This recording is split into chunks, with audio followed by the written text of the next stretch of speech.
നമസ്കാരം.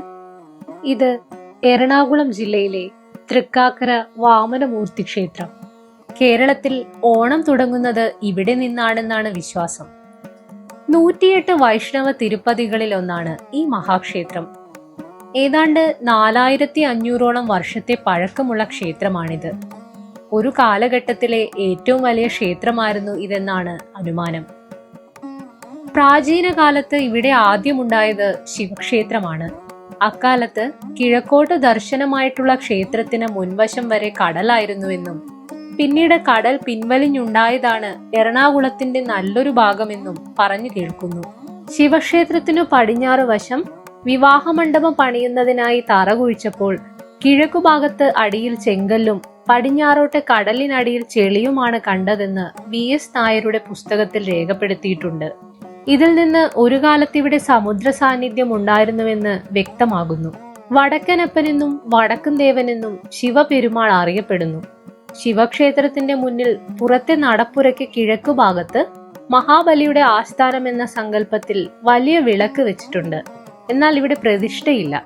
ശിവക്ഷേത്രത്തിന് വടക്കുവശത്താണ് വാമനമൂർത്തി ക്ഷേത്രം സ്ഥിതി ചെയ്യുന്നത്. ഇതും കിഴക്കോട്ട് അഭിമുഖമായി നിലകൊള്ളുന്നു. വാമനമൂർത്തി ക്ഷേത്രത്തിന്റെ വിശാലമായ മുറ്റത്ത് കിഴക്ക് വശത്ത് നടപ്പന്തലും അതിന് പടിഞ്ഞാറേ വശത്ത് 7 തട്ടുള്ള ഒരു ദീപസ്തംഭവും ഉണ്ട്. അതിനു മുന്നിൽ ചെമ്പു കൊടിമരം, പിന്നെ ബലിക്കൽപുര. ഇവിടെ ശ്രീകോവിലിനെ മറച്ചാണ് ബലിക്കൽപുരയുള്ളത്. ഇതിനരികിലൂടെയാണ് നാലമ്പലത്തിലേക്ക് പ്രവേശിക്കേണ്ടത്. വൃത്താകാരത്തിലുള്ളതാണ് ശ്രീകോവിൽ.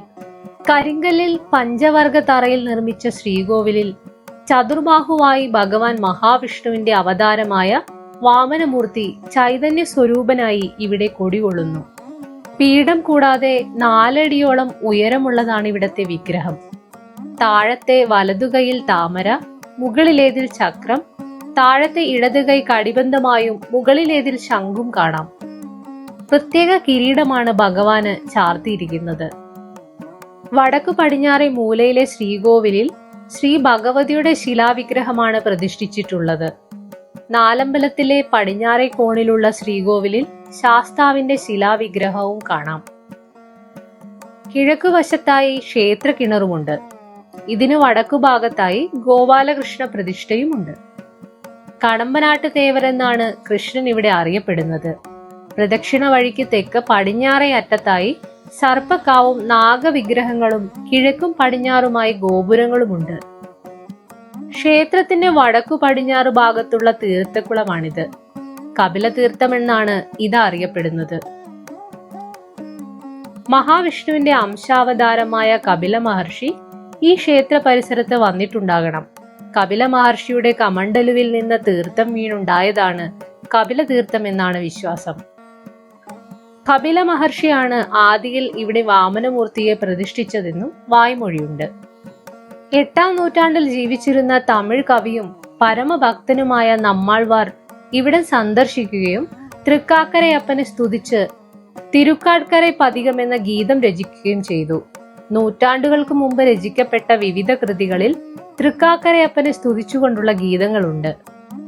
ചേര സാമ്രാജ്യത്തിൽ ഉൾപ്പെട്ട നാടുവാഴികളുടെ വാർഷിക കൂട്ടായ്മ നടന്നിരുന്നത് തൃക്കാക്കരയിൽ വച്ചായിരുന്നുവെന്ന് ചരിത്രം പറയുന്നു. ക്രിസ്തുവർഷം 604 40ാം ചേര സാമ്രാജ്യ ചക്രവർത്തിയായ ആദ്യ പെരുമാൾ വാമനമൂർത്തിയുടെ ശ്രീകോവിൽ പുതുക്കി പണിത് പ്രതിഷ്ഠ നടത്തി.